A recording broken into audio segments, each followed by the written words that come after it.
of attraction, how do you implement it in your life? The law of attraction is a secondary law. The law of vibration is the primary. Is there a unique feminine way to attract success that women aren't being taught to? I think that most women in North America don't have that issue. I think the issue is not just with women, but most people don't have goals. Can you give me a little bit of sneak peek inside of the movie before we even can see it? What is actually about?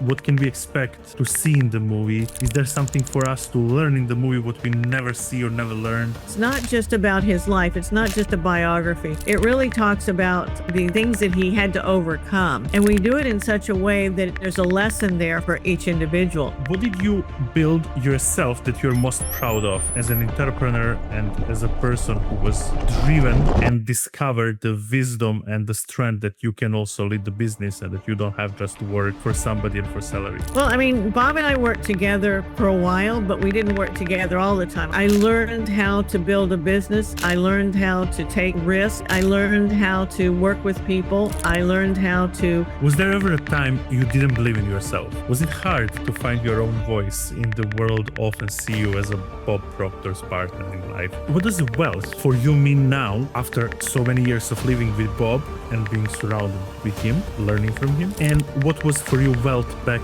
the time before you met Bob? How these two things look now today? Guys, I need to say something. We're building something really special here. The level of guests, the conversations, the depth we are going in week by week, it's becoming better and better, more and more valuable. But there is one thing which doesn't make any sense. Almost 90% of you who keep watching the episodes, who keep coming back week by week, are not subscribed yet. Which means one thing, you're not fully part of that journey. I get it. It's one click. It feels small. But for us, and myself personally, means everything. It tells the algorithm that we matter, it helps us reach bigger guests and create better and better podcast episodes, which at the end of the day are equally for myself like for yourself. They bring the value. So if there was ever a moment to support us, I please you to do it right now. Check if you're subscribed, and if you're not, it's completely free. It doesn't mean to you that much like it means to us. Just click the subscribe button, and by that way, you will help us grow bigger and bigger. And what I can promise you is that me and my team will continue making improves and very soon move ourselves to the real studio where we will record even more powerful episodes with same and new guests. Check, are you subscribed? And subscribe right now. Thank you. Linda Proctor, welcome to the show, Linda. Thank you so much for being with me here. It's great to be here, Nick. Thanks for asking me to join you today. Yeah, it's a long journey. How I was doing podcast episodes with people who were close to Bob Proctor, people who were working with him, having companies with him. And I was always feeling that I'm missing some piece. And I think that today I'm having that piece for the complete picture.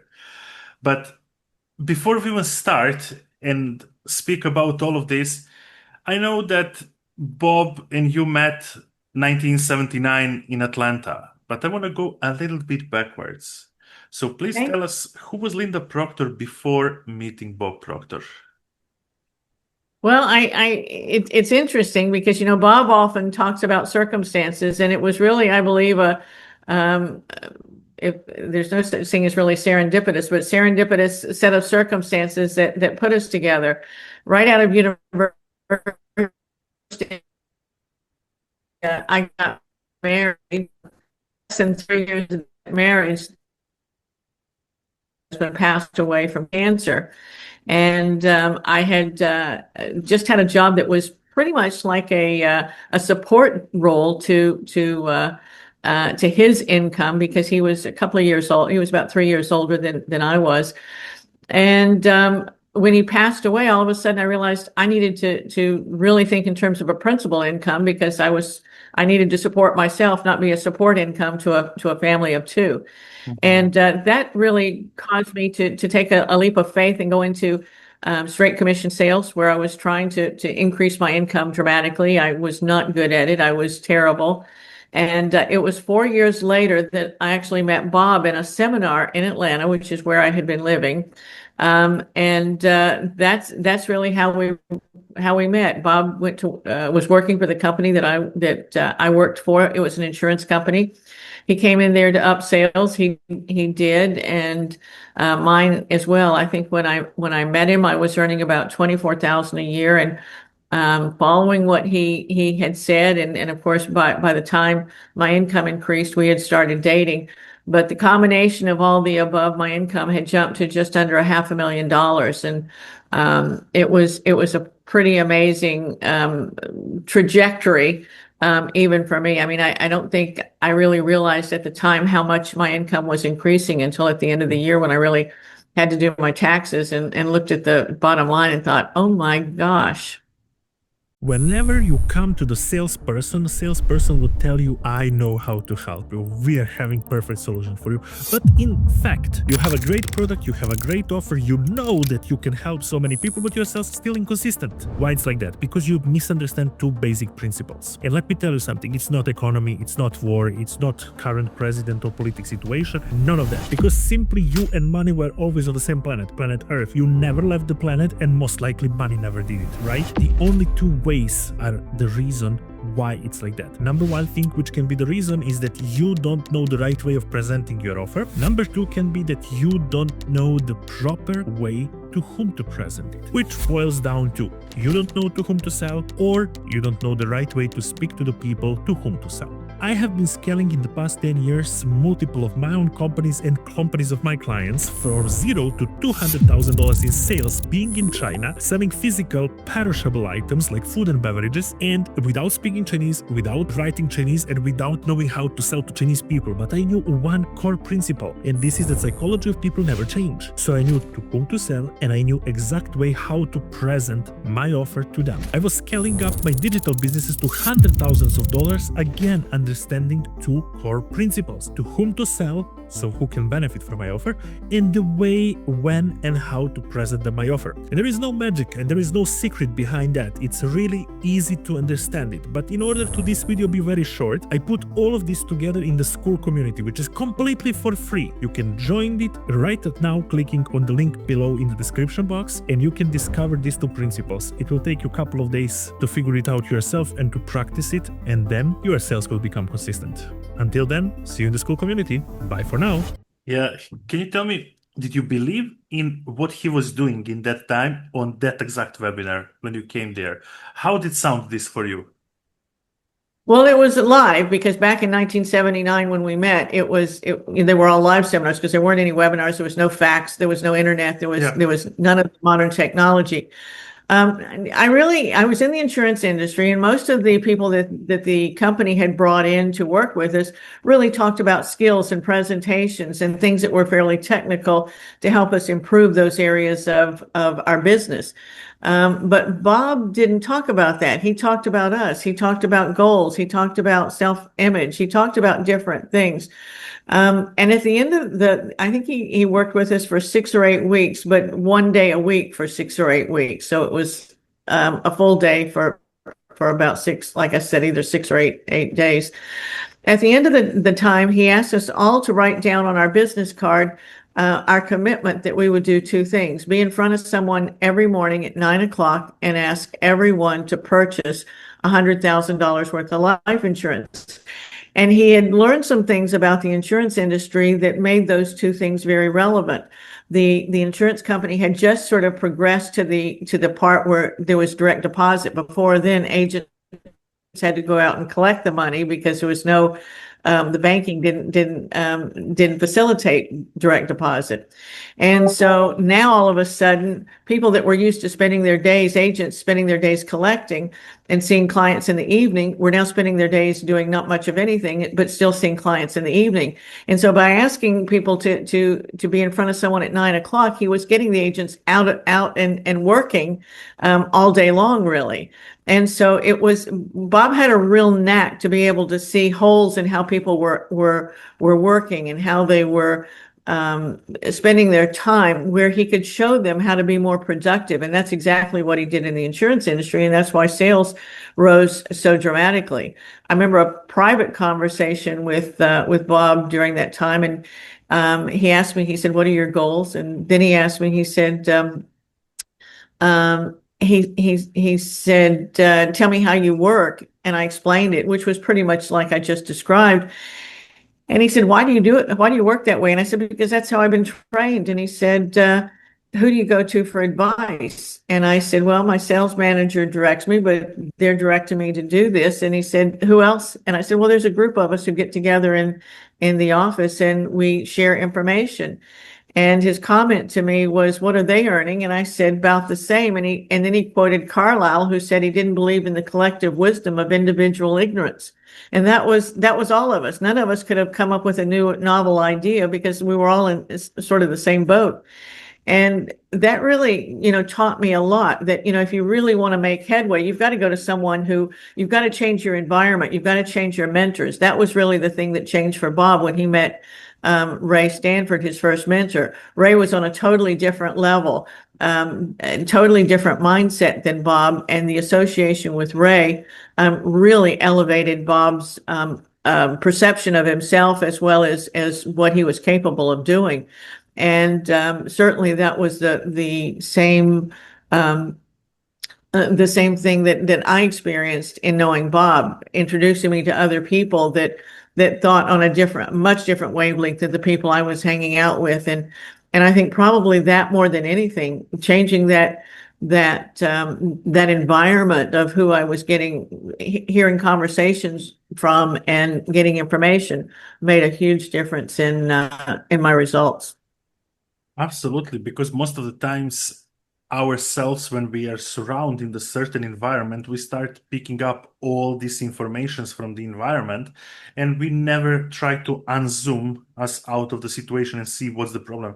Bob is one of the brilliant minds who made this happen very fast, because I was going also through some of his courses before, and to all the people who were working closely with him and learning from him, with whom I spoke, they all taught me one thing, and you're repeating it, that it's environment very important, how you're putting yourself in different environments. And even Daniela Amos taught me that she that much wanted to be rich that Bob taught to her, cool, so start going to the rich hotel lobbies and start exiting, start putting Exactly. yourself in those situations so that you can see how you worked with that. And I want to ask you, what was the moment where you realized in that time, okay, this absolutely makes sense what this man is talking, and I'm going to implement always his teaching? Well, I think when he talked to me directly, he told me at one point when he was quizzing me on all these areas of my business, he said finally he said, you're never going to make any money working the way you're working. And I said, what do you mean? And he said you spend more time in the car, you spend more time in the office than you do face to face with a prospect.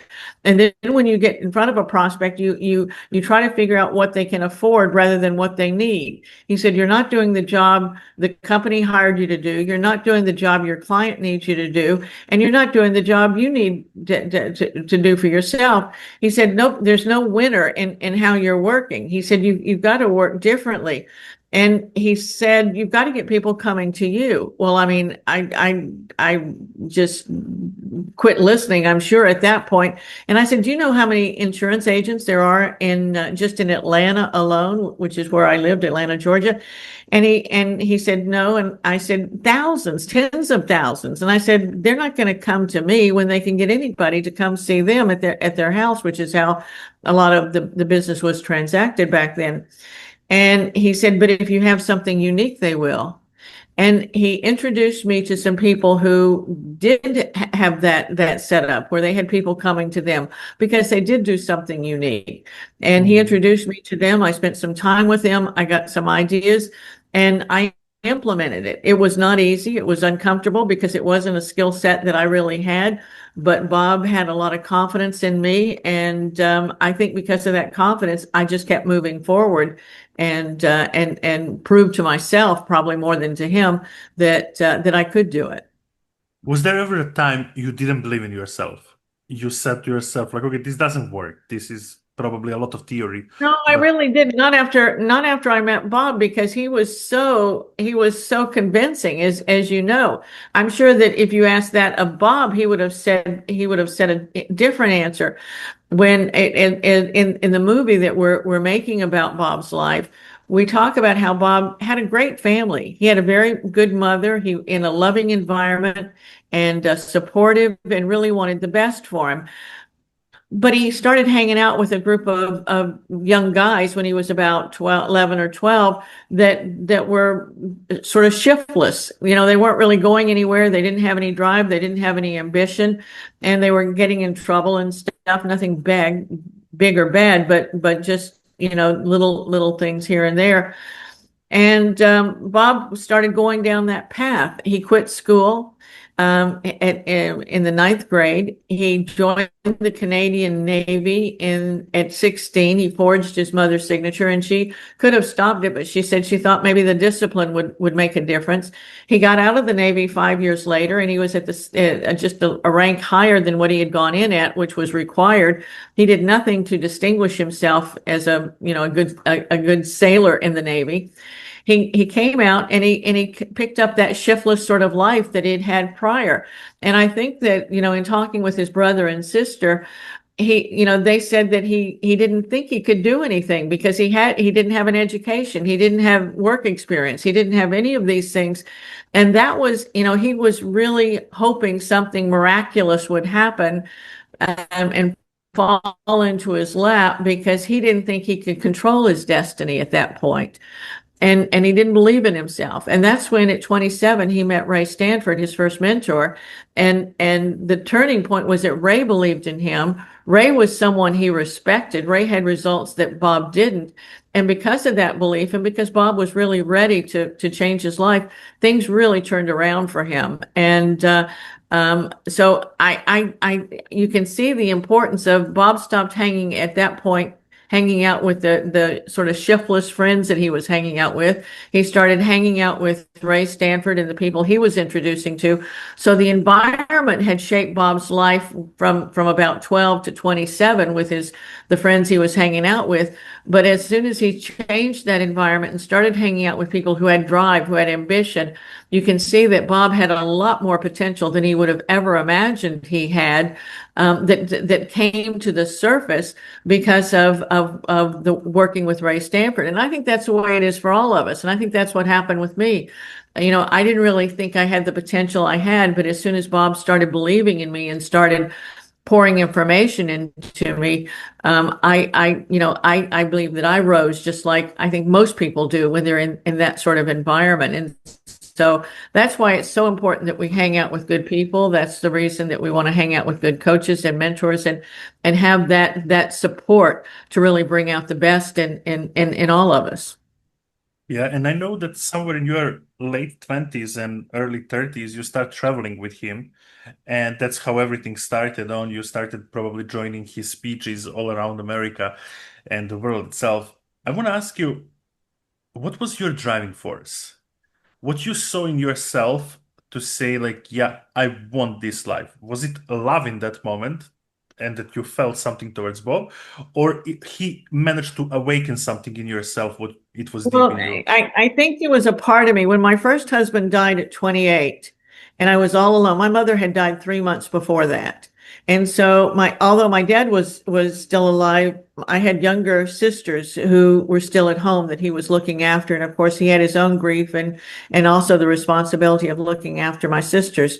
And I felt very much alone at that time. I mean, I really wasn't, but that's, but I felt that I really had to figure out how to make this on my own. And I think that up until that point, I really thought of myself as like I said, I was in a support type of job to my husband. I thought of myself as a support. I really didn't think of myself as a driving force in anything. But I think that it woke something up in me that made me realize I have to be in control of my own life. I have to be, and I believe that's what caused me to go into straight commission sales, although I really didn't know what I was doing. And I think that when I met Bob, he took that spark of what was there and really magnified it for me. And it was it just sort of lit a bigger and a bigger fire underneath me. That's very beautiful to hear, because so many people are thinking of doing something out of their comfort zone, but they still try to keep at least one leg, at least one foot on this comfort zone, and then maybe try something discomfort. And you did exactly different. You literally like drive your force and said like, I'm all in. And this is something what I so much love because somewhere my story is similar to that, how I ended up being entrepreneur and how I actually first time ever connected with work of Bob Proctor. When nobody was watching, when it was only you close to Bob, was Bob the same, like for all of us who know him from the social media, his courses, work, and books, or there was a little bit different Bob?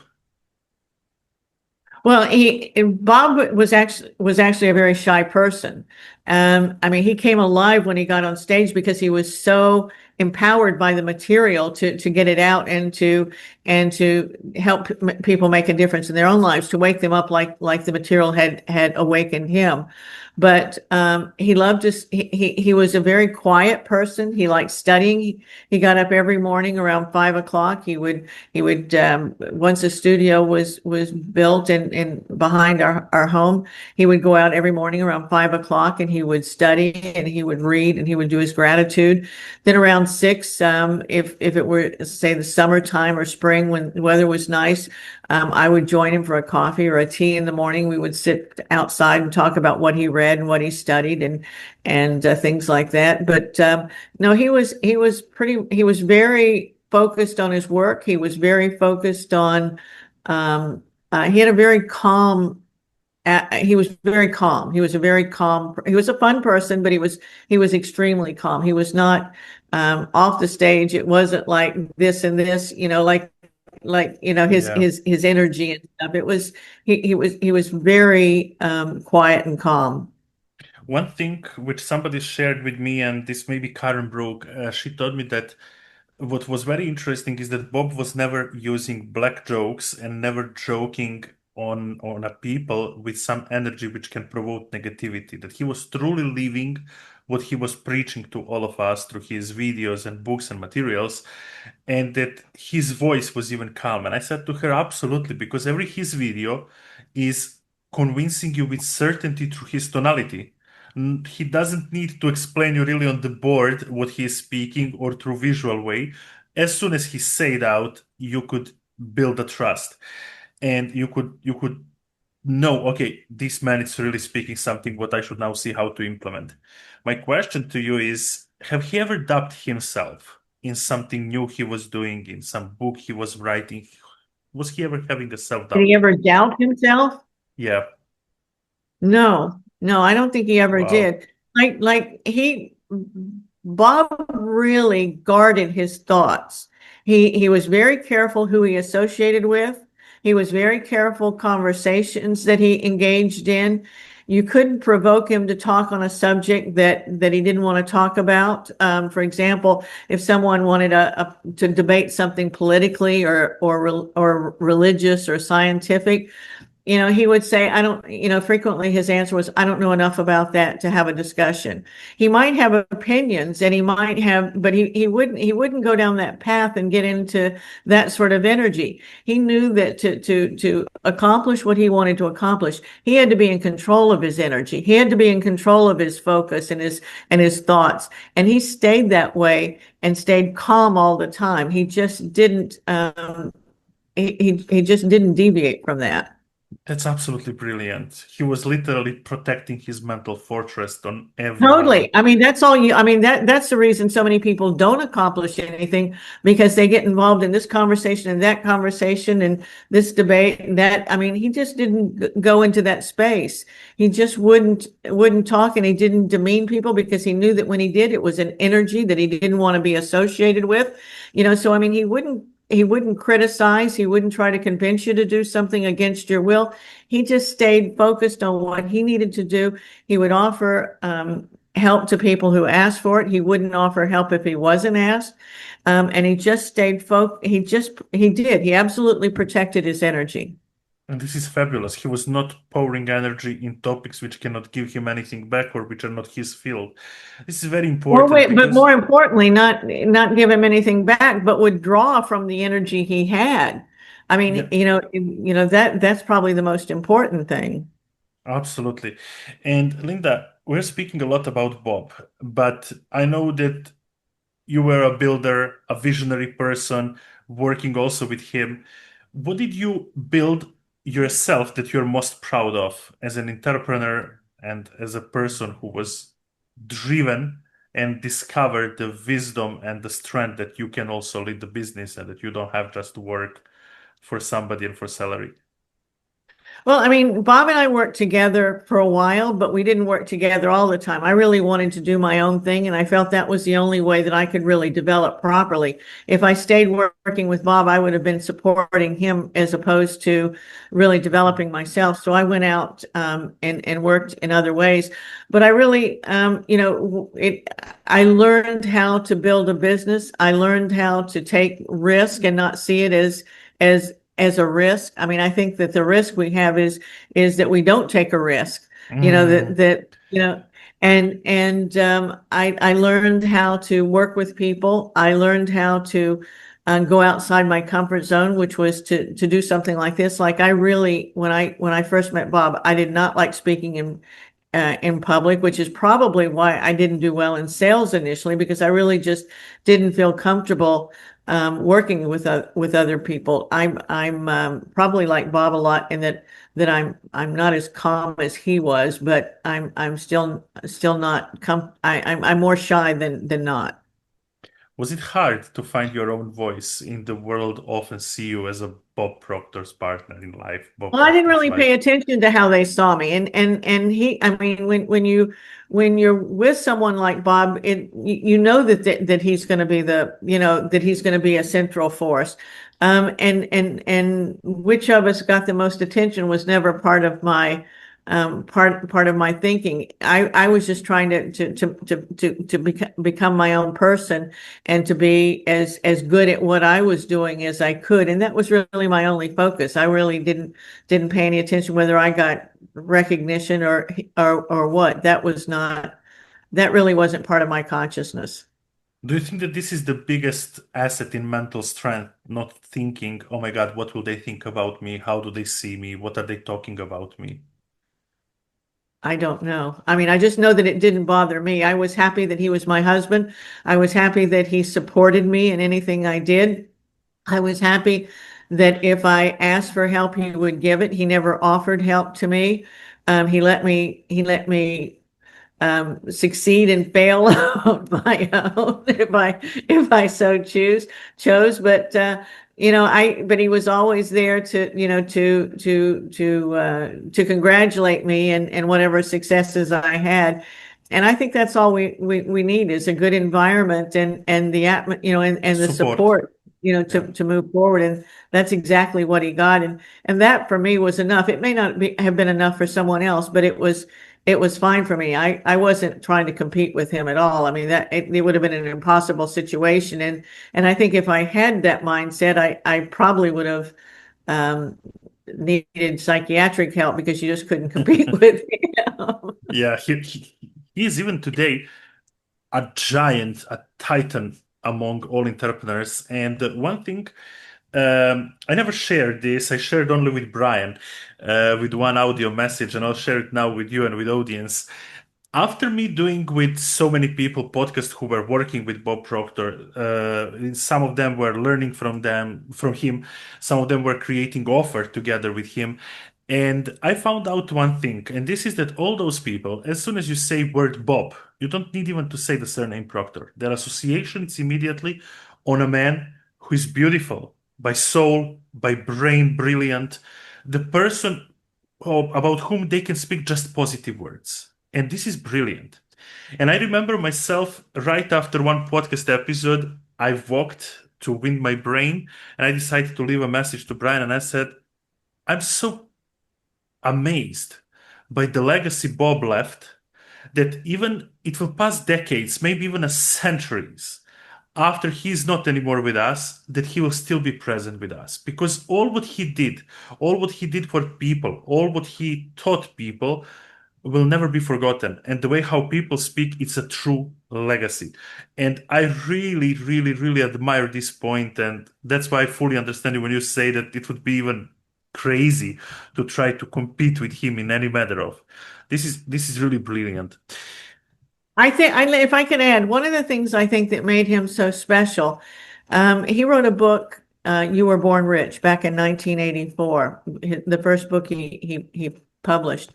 And I read it back then. I thought it was a great book. And then I didn't read it maybe once every, I don't know, 7, 8, 9 years. I didn't read it often because I was reading other authors. I know that Bob read Raymond Hollowell. He read Troard. He read Genevieve Behrend. He read Neville. He read all sorts of authors. And I've read all those books as well. Maybe not as many as Bob, but I've read a lot of the same authors. And I was always I always elevated what they said over Bob's work because it seemed deep. And after he passed, and I had started reading really in an accelerated way, I went back and read You Were Born Rich. And what I realized is that all those other books Bob has it in Born Rich. What he has done is take all of those really complex thoughts and those complex suggestions and directions and put them in very simplistic form. I think Bob's real magic was that he could take complex ideas and put them in simple forms so that people could actually implement them. And he would often say that it's not important what you read, it's important that you're able to apply it.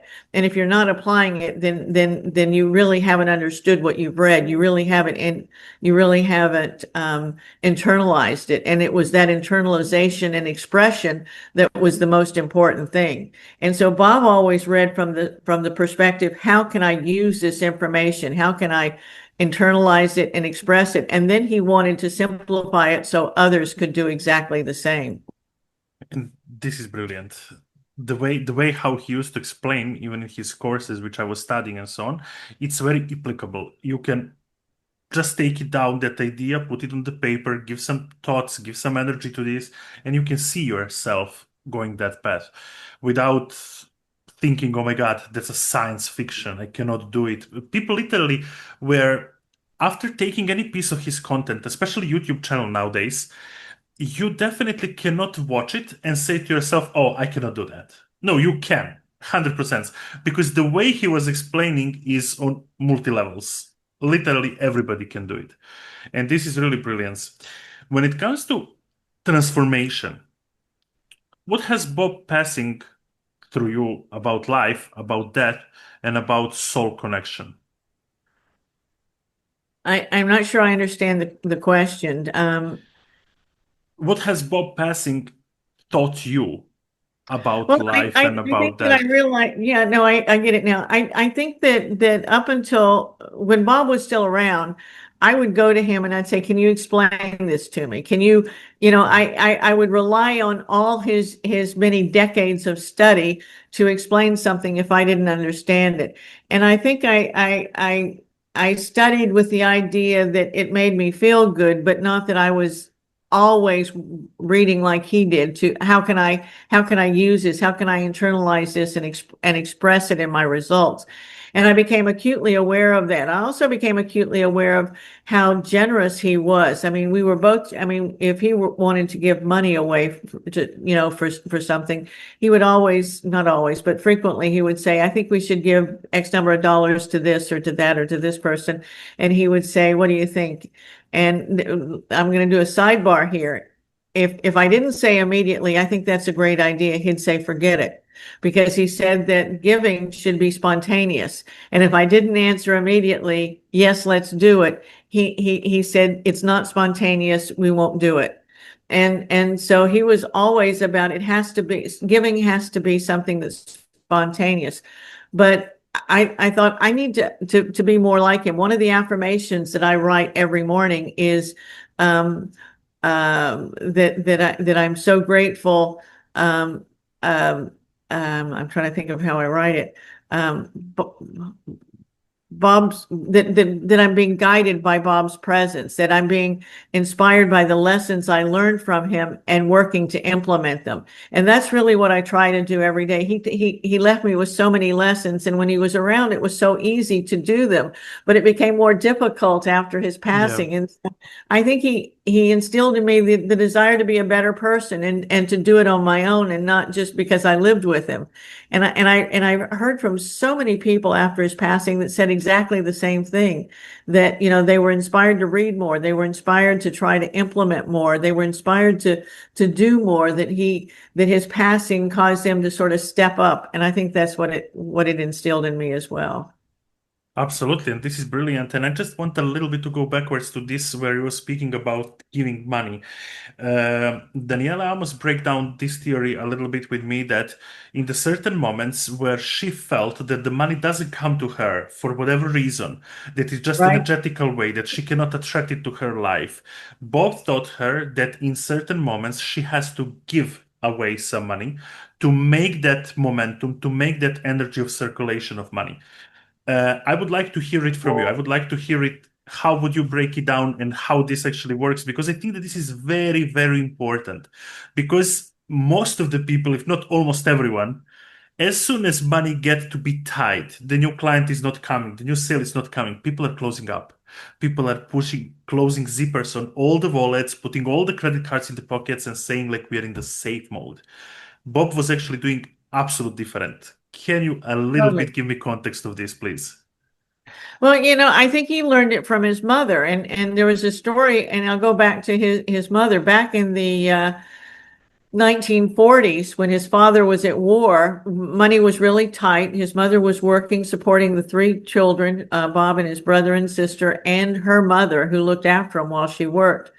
And Bob found out about a family that they didn't really know well, but a family that had no more coal, because that's how, with coal, that's how they were heating their homes. Hmm. Couldn't afford to pay for the coal to heat their home, and it was and Bob came home and told his mother. She had $20, which would have been a lot of money back in the 1940s. She had one of the kids go to the bank and get it broken into from a $20 bill to two tens, and she sent Bob over to the house with the $10 bill and told her to buy coal for the family. I mean, here was a woman struggling to support her three kids and her mother and herself, and she gave half of her money away to another family that she didn't really even know, to buy coal to heat their house. And so that was sort of how Bob, I mean, like I said a few minutes ago, he got in with a bad group of boys growing up, but he had a really good family. And I think that, that lesson plus all the reading really helped cement the idea that, that that money is supposed to be in circulation, that good deeds are supposed to be. Bob felt that because of all the giving and his generosity, and it wasn't all financial, he gave of his time, he gave of other resources. I think because of that, he felt that that's why so much good came into his life, that he really, he would say you can't give enough. And that it all comes back, but it doesn't necessarily come back from the person or the place where you gave it. But Absolutely. it sets up, it keeps things in motion. He said money's supposed to be circulated. It's not supposed to be hoarded. And he really believed that and really lived that.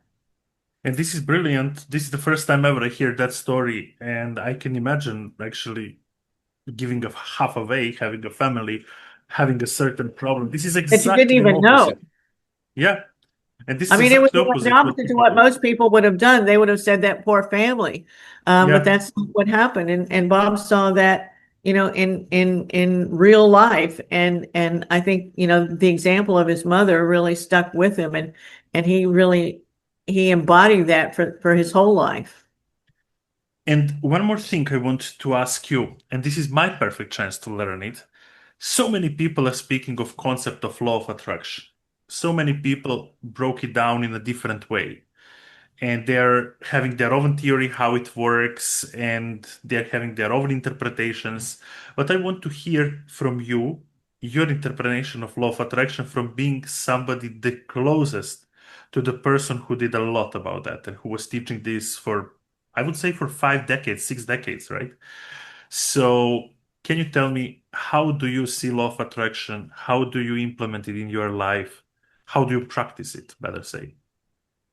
Well, and I think Bob set the example with you study and you maintain control of your thoughts and you keep yourself in a calm um, in vibration. Bob would say that the law of attraction is a secondary law. The law of vibration is the primary. And so it's the energy that you have, the thoughts that you have, the environment that you have. And when you stay in control of that and you have a goal that you focus on, that you've internalized and sunk into your subconscious. I mean, most people, I think, they talk about a goal, but it's more a want than a goal. It's not something that they have to have. I mean, a real desire, a real goal is something that you have to work toward. It's not something that you just say, oh, well, if it happens, it happens.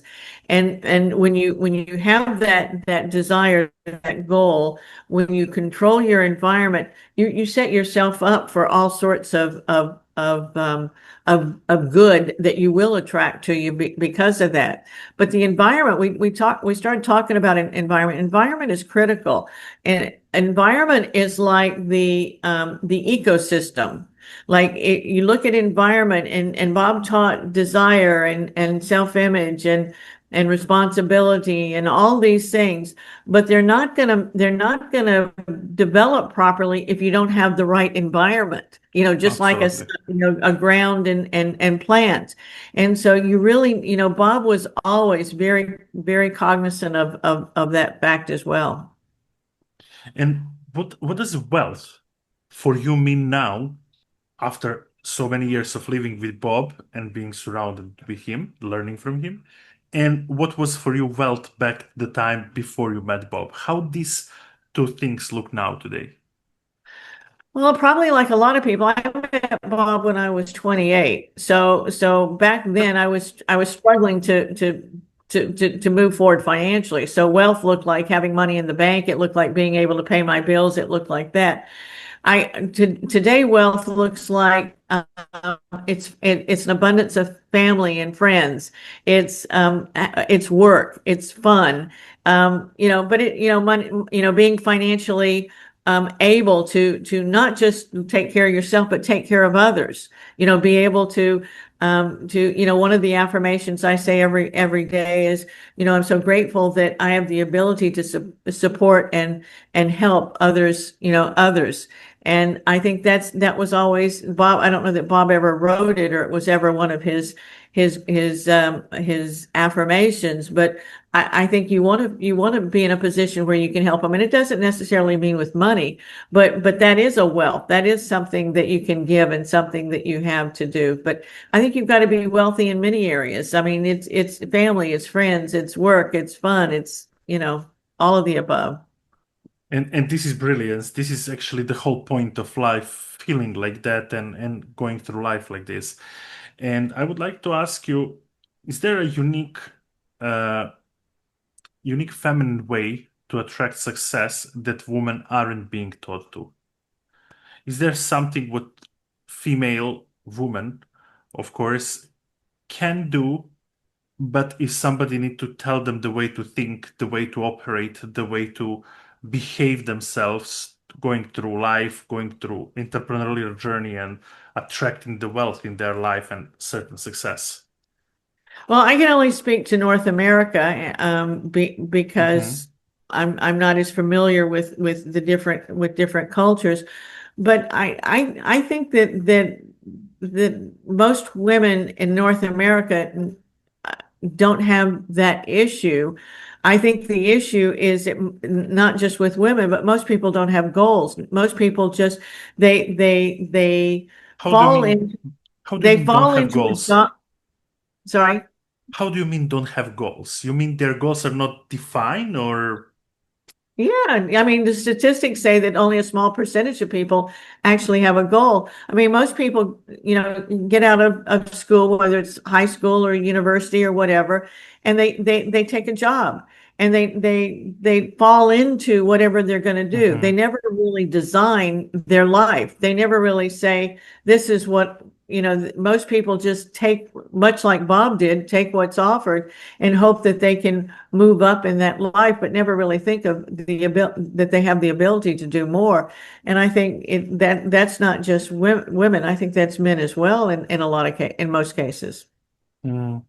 Probably because they kind of fall in that trap of pattern life, like home job, home job, home job, and they Yeah. feel secure. The money come in the certain date, I can cover up some bills, I can have for the food, and But that's not security at all, yeah, absolutely. really. I mean, Abs somebody else is in control of how many hours you have to work. Someone is controlling how much vacation, when you can get a raise, when all of Everything. that. Somebody is in control of everything. Everything. And pretty much if something happened, which people almost never think about because they're thinking, oh, I'm young, I'm gonna work, I'm gonna do all the stuffs. But if one single thing just happened for no reason, people are exposing to extreme danger because simply there is a risk of losing it overnight, being fired, laid over, and so on. Uh, Linda, when it comes to inner mastery in ourselves, are there any rituals or routines that change your life the most dramatically? Was this affirmations? Was this the way you think? Was this something of changing in your paradigm? Can you give me a little bit of context to that? Well, I think it's all of the above. Hmm. I think it's reading. I think it's affirmation, but I think the big thing is taking action. I mean, nothing happens unless you take action. And Hmm. Bob was all about that. I mean, you can study all day long, but you've got to act on on what you're studying. You've got to act on your intuition. And so I think that the most growth for any of us comes from the action we take and what happens, and then we take another action and another action and another action, and we keep marching toward our goal. That is typically not a path like this, but a path that wiggles us to where we want to be. It's very brilliant because you're breaking it down actually in the core of the problem, where most of the people think like, oh my God, I'm gonna take the book, read the book, and that's all. It's not. It takes a lot of action after reading the book. Reading the book is probably the step number one towards entire journey. Uh, I know that you guys recently recorded a movie about Bob's life. And this movie, it's about to get published. I could already see the teasers on certain profiles, and it looks very beautiful. And it's, for me, uh, seeing again something what I never could see in an actor of Bob figure, of his voice. It relives all these emotions, all these videos which I watched in the past, all these courses, his books, audiobook, even that one which you mentioned, You Were Born Rich. And now looking at this teaser, it evokes a lot of emotions. Can you give me a little bit of sneak peek inside of the movie before we even can see it?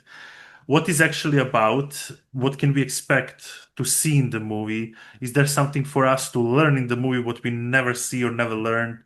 And who are the people involved behind the scenes in the camera roles and so on? I know that our friend and Peggy McCall is also in that role, and she was even telling me like, yeah, Nick, on Saturday and Sunday I'm flying and going to record it, and it's beautiful. I heard from her first time ever. After that, I saw all these teasers.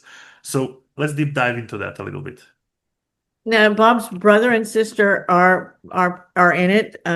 His brother is 89 and his sister is 93. Bob would be 91 this year. So they're in it, and of course they knew Bob all their lives and worked with him in some of his early endeavors. The whole I'm in it. My three stepchildren are in it. All Bob's three children. We've got other people who have worked with him in it. We've got a couple of people giving testimonials. We've got Peggy. We've got Mary Morrissey. We've got Les Brown, who's narrating it. So it's really good, and it's not just about his life. It's not just a biography. It really talks about the things that he had to overcome, and we do it in such a way that there's a lesson there for each individual. And we showed how he didn't just apply what he learned once when he moved from, being sort of shiftless to finding his path. He actually found his path 3 different times where he sort of started from scratch using the same material. So it worked in different situations as he grew in confidence and in different areas.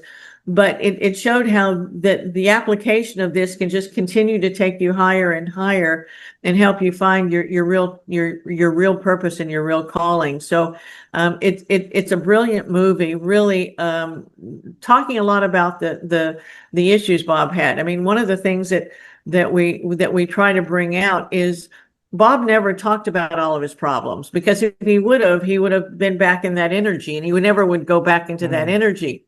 But I think you learn a lot from individuals by how they handle problems.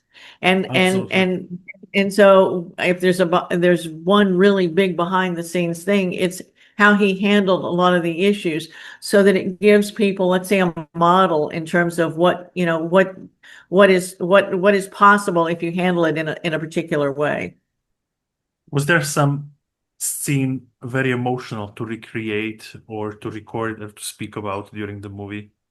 Well, probably his passing was the most, because it really, took you right back to that time. So, I mean, I think that probably the most, I mean, a lot of it was very joyful, because he was a quiet guy when he wasn't on stage, but he was a fun guy. He had a great sense of humor.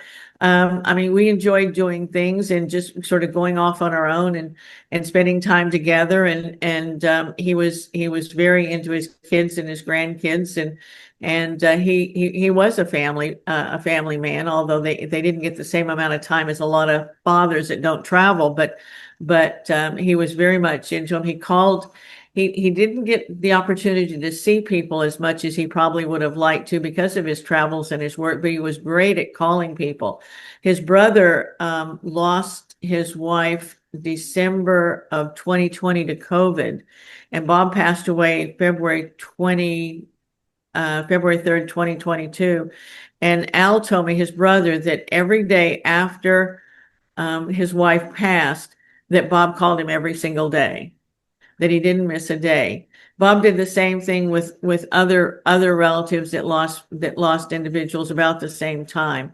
He wasn't there physically, but he was really good at staying in touch with people. Yeah, and saying this, you remind me that Peggy McCall, in one part of our interview, even showed the printed messages on the WhatsApp between her and Bob during her cancer healing. And she said that in certain moments she couldn't read, but Bob was there to give her audio messages, and she could put earphones and listen. And she believed that this helped her a lot, healing her. And I thought for a moment, wow, how beautiful this is. Most of us nowadays, even to closest our friends, we would say, I'm busy, work came, client came, this, that. We would find any excuse instead of doing something what Bob used to do for his close relatives, for his family, for his friends. And this is brilliant. This literally shows who he was and how big he was. And for me, this is a wonderful, wonderful thing. Linda, can you tell us when the movie is available for watching? It's going to be August 10th, and I understand you will send all your audience, those you'll send them how to get in touch and how to watch it. It's a free movie, and it's gonna be exceptional. So everybody you'll really want to make sure that everybody sees it. Absolutely. I will do all and everything to spread and keep spreading Bob legacy, because with a big part, even not knowing him and not having that chance to personally meet him or speak ever to him, he's a very important part in my entrepreneurial journey. The moment I moved myself, the moment I created everything, and his sentence, if you can see it in your head, you can own it in your hand, touch deeply, and it goes with me every single day. And even if in the certain moment I doubt for a second of something, like maybe I wish too much, maybe I am obsessed with something. In that moment, I remember this sentence and I said, no, there is definitely a way how universe or God communicate with me through my thoughts. And Bob would say again, if you can see it in your head, you can see, you can have it in your hands. And this is beautiful. So guys, all of you who are watching and listening to audio platforms, you will find the link below. As you heard, the movie is free. There is absolutely no excuse that you couldn't separate a bit of your time and watch it, because Bob Proctor literally changed my life through his videos, and they're free on YouTube. He changed the life of so many speakers here on this podcast, NGrS show. He changed the life of Linda Proctor, whom he later on married. And there is absolutely no reason that he can't change your life with that movie as well. Linda, thank you so much for this podcast episode, and thank you for your time. My pleasure, Nick. Thank you for having me. It's absolutely my pleasure. Thank you.